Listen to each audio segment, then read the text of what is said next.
There are things we as adults rarely speak of. But tonight, I want you to be honest with yourself. Just this once. Have you ever touched yourself? Masturbated? Even now? After turning 30, 40, or 60? And if you have, did you feel ashamed afterward? Maybe you're sitting alone right now. The room is quiet, the lights are dim, and the noise of the world outside has faded away. Your body isn't what it used to be.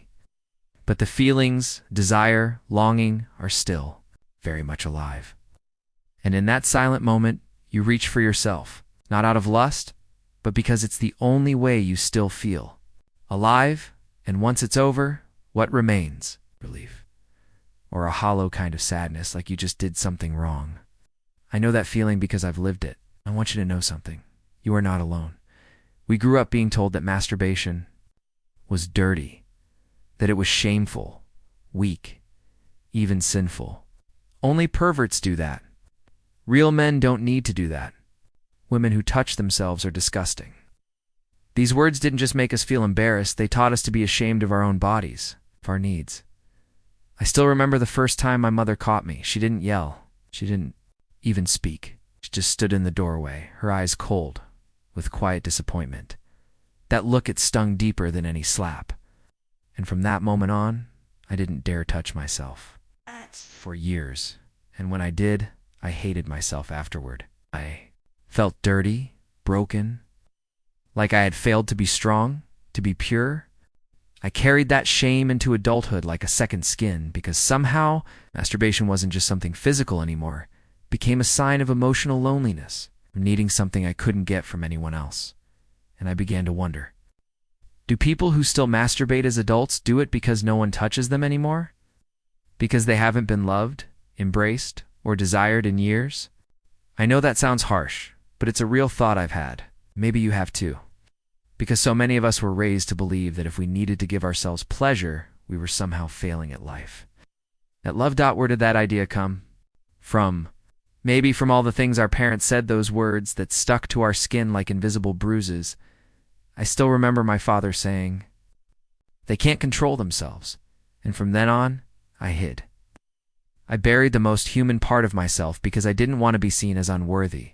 And so we grow up. We go through broken relationships, rejections, long nights, in empty beds. Until one day, we find ourselves doing it again. It's not because we crave the release, but because it's the only way we still feel connected. Connected to what? To ourselves. You touch yourself not just to feel, but to say, "I'm still here. I haven't disappeared." And if that's where you are right now, I want you to hear this. There is nothing wrong with you. I know that sounds strange, even risky to say out loud. But many adults, especially those who are aging, masturbate in silence, not out of addiction. Not because they're dirty, but because they carry a lifetime of emotional suppression. And this private act is their only moment of truth. I've called myself broken more times than I can count. All because I was raised to believe that my body was something to hide, to feel guilty about. Maybe you were too. But the truth is our bodies aren't shameful. Our needs aren't wrong. They're human. And sometimes, in the absence of another's touch, the most healing thing we can do is allow ourselves to feel that we are still worthy, that we're still alive, that we don't need to apologize for the way our bodies remind us that we exist. Sometimes I wonder how many people out there are quietly living with the same ache, that silent, gnawing feeling of being untouched, not just physically, but emotionally. You see, masturbation in adulthood is rarely just about sex, especially. As we get older, for many, it becomes a form of self-soothing, a private way of filling the void where love used to live, or never really lived at all. I want to tell you a story, not a real one, but it might as well be. Let's call him Tom. Tom is 54, divorced. His children are grown and live in other cities. He goes to work, comes home, eats alone. He watches the news, maybe scrolls through social media. Sometimes he smiles at a funny video, but no one sees it. No one shares in his laughter. On the surface, Tom is doing okay. He's functioning. But at night, when the house is still and no one is texting back, he touches himself, not always out of desire. Sometimes it's just routine, a moment where he feels his body respond, or something still stirs. And afterward, he lies there, staring at the ceiling, feeling emptier than before. Tom's not ashamed anymore. He stopped judging himself for it years ago. But he's also never told anyone about this ritual, because deep down it still feels like a confession no one would understand. What Tom really misses is being held now. You might not be Tom, but maybe you know the feeling. That slow erosion of intimacy as life moves on. That quiet grief of not being seen, not truly. And so, we reach for ourselves, because no one else does. But what if that need to be touched goes back much further? Oh, what if it began in childhood? Think back, if you can bear it, to the earliest time you were made to feel ashamed of your body. Maybe your mother walked in without knocking and gave you that look, the one that said, "Did you?" Maybe your father laughed and told you that. Only losers do that. Or maybe it wasn't said directly, but the message was clear. Don't be disgusting. Don't be weak. Don't be needy. And so you learned, this part of me is wrong. You didn't understand it then. You just knew that being caught meant being judged. That touching your body meant losing your parents' approval. And in that split second, something inside you split. To dot from then on, pleasure became tangled with guilt, desire with shame. And as you grew older, that wound stayed open, quiet, unseen. It didn't matter how many relationships you had or how successful you became. That inner child, the one who was told they were wrong, never truly left. They just went silent. Till, late at night when it was just you and them, and the ache that never quite went away. That's the thing about emotional wounds. They don't always show up as tears or breakdowns. Sometimes they show up as habits. Quiet ones. Like masturbation in the dark, long after the world has gone to sleep. It becomes a ritual, a way to cope. Not because we're addicted to the act, but because we're addicted to the feeling of being connected, even if it's only for a few seconds. Even if it disappears right after. And if no one's ever said this to you before, let me say it now. You're not broken. You're human. You've been carrying a wound that wasn't yours to begin with. Shame planted by voices that didn't understand you. By parents who, maybe themselves, were ashamed of their own bodies. By a culture that taught us more about hiding than healing. The truth is, so many of us were never given permission to love ourselves, not fully, not gently. And so, when we touch ourselves as adults, it's not just physical, it's an act of reclamation, of taking back something that was stolen in silence. Still, there's a loneliness that lingers, a deeper kind of hunger, because no amount of release can fill the space where real emotional connection should be. That's the part no one talks about, the part that hurts the most. And if you've ever felt that, ached that quiet question in the dark, will anyone ever hold me again? Then you already know. You already understand the truth that's too tender to say out loud. So many of us are not addicted to the act itself. We're addicted to the illusion of connection, to the brief escape from feeling unwanted, invisible, forgotten. And sometimes, the loneliest part isn't the silence afterward. It's knowing that no one ever taught you how to love yourself without shame, but it's not too late not to change the past. No, we can't rewrite that, but we can learn to listen differently. To be kinder to the child inside us who only ever wanted to feel safe.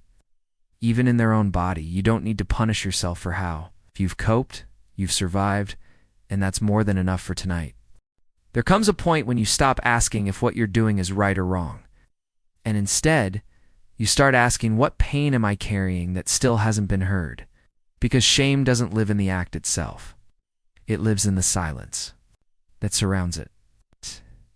In the way we were never allowed to talk about our bodies, our needs, our longings, without feeling like we were somehow too much or not enough.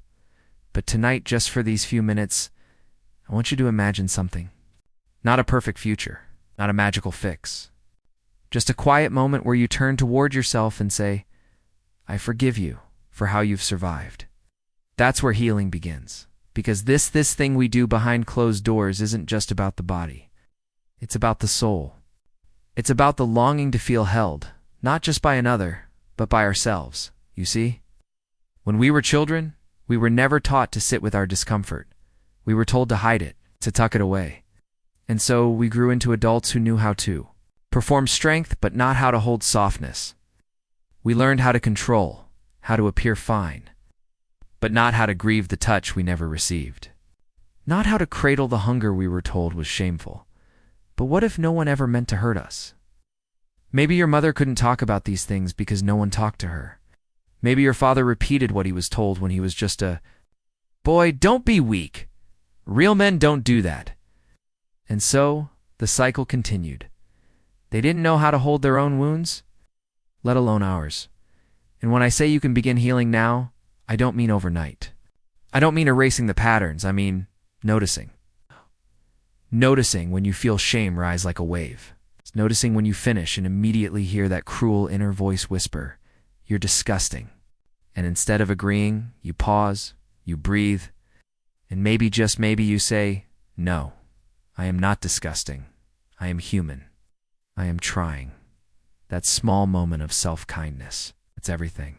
Because healing doesn't look like never touching yourself again. Healing looks like touching yourself without hating yourself afterward. It looks like understanding that this act can be sacred when it comes from love. It's not loneliness. When it's a way to reconnect, not just to escape. When it's a way to soothe, not to punish. You don't need anyone's permission to feel whole. And you don't need to wait for someone else to finally say the words you always needed. You can say them to yourself. Right now, I see you. You've carried so much. You're allowed to need touch. You're allowed to want connection. You are not dirty for being alive in this body. We live in a world that praises productivity, independence, self-control. But behind closed doors, what so many of us crave is softness. To be held without being judged. To be wanted without having to earn it. To be loved without being shamed. And if you haven't had that, if your body has only known isolation or silence, I want you to know, it's not your fault. You've survived the only way you knew how. With whatever tenderness you could give yourself in the dark, even if no one ever said thank you. So let me say it now. Thank you. Thank you for choosing to stay. Thank you for continuing to fill in when the world taught you to go numb. Thank you. Thank you for listening to your body even when it felt like betrayal. Thank you for being here. Because maybe the most radical thing we can do as we grow older is not to perfect ourselves, but to come back to ourselves with gentleness. Stop punishing the child who was never comforted. To stop hiding the parts of us that only ever wanted to feel safe. You don't have to stop masturbating to be healed. You just have to stop believing that this makes you less than. You just have to stop carrying other people's shame as if it were your own. And one day, if you touch yourself again, I hope it's not out of guilt. I hope it's not from numbness. I hope it's not a last resort. I hope it's an act of reclamation. Whisper to yourself, I deserve tenderness. Even from me, because no one else gets to decide what intimacy looks like for you. No one else knows what you've been through. No one else knows what it feels like to live in your skin day after day, year after year. But you do. And that's where your power is. That's where your healing lives. Not in shame, but in truth, in softness. It's in allowing yourself to be fully here with no apologies, no hiding, and no hate. Asterisk, if this touched something in you, I hope you'll sit with it. Maybe even return to it when the nights get long and the silence feels loud. You're not alone in this. And if you feel ready, share your thoughts in the comments. You never know who might need your words too. Subscribe to Golden Wellbeing and join a space where healing is human, not shameful. Where you're allowed to feel, to be real, to begin again. And remember this, you are not dirty for longing. You are not broken for needing. You are not unworthy for surviving. You are, still, worthy of love, even yours.